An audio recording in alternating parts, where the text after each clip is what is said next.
here Mr. X received $12,500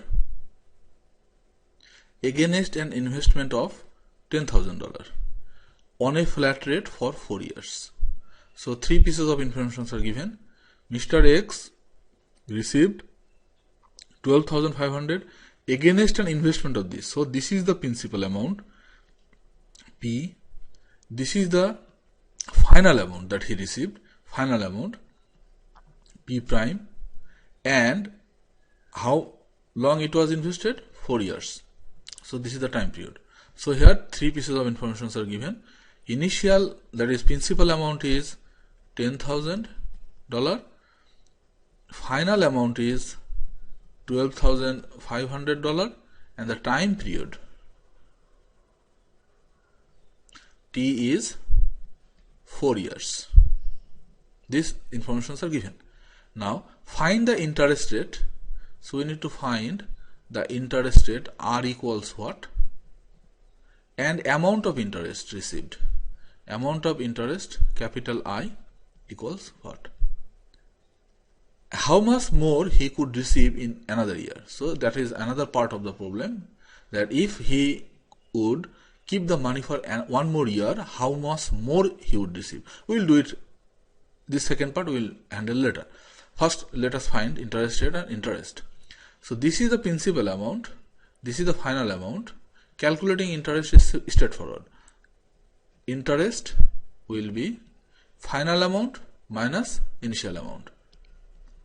Final amount minus initial amount. This much money was invested, this much money was received, so that this minus this will give the interest obtained.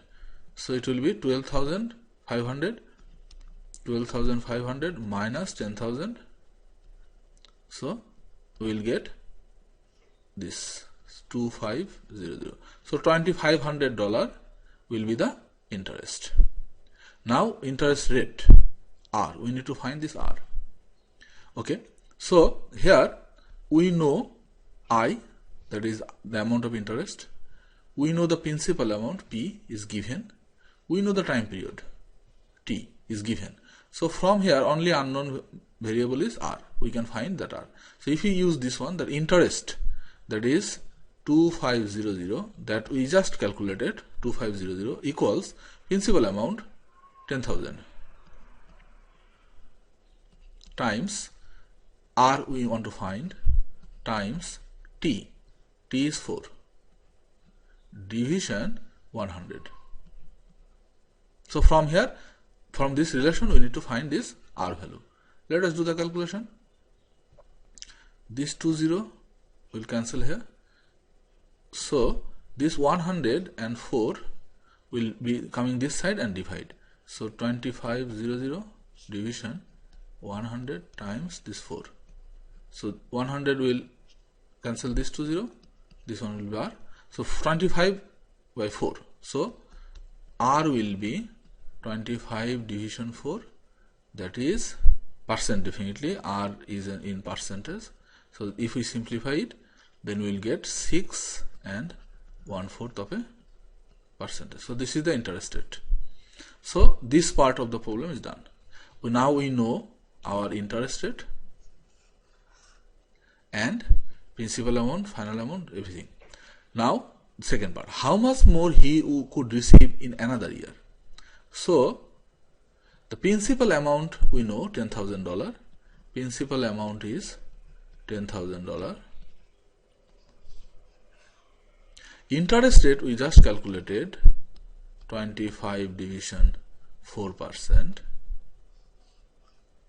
Now if you would keep another year, that means if we consider another time period, just T prime, as 1 year, then from this $10,000 principal amount and in this interest rate, if he keep 1 year, how much interest he will get, that is the amount will be added to his final pay. So how much more he will receive for 1 year, we can just calculate the interest amount, say we denote by I prime, for this principal amount with this interest rate and for the extra time period 1 year. So We know the interest calculation formula is principal amount times interest rate times the time period division 100. So the extra interest that he will receive for another year will be principal amount is 10,000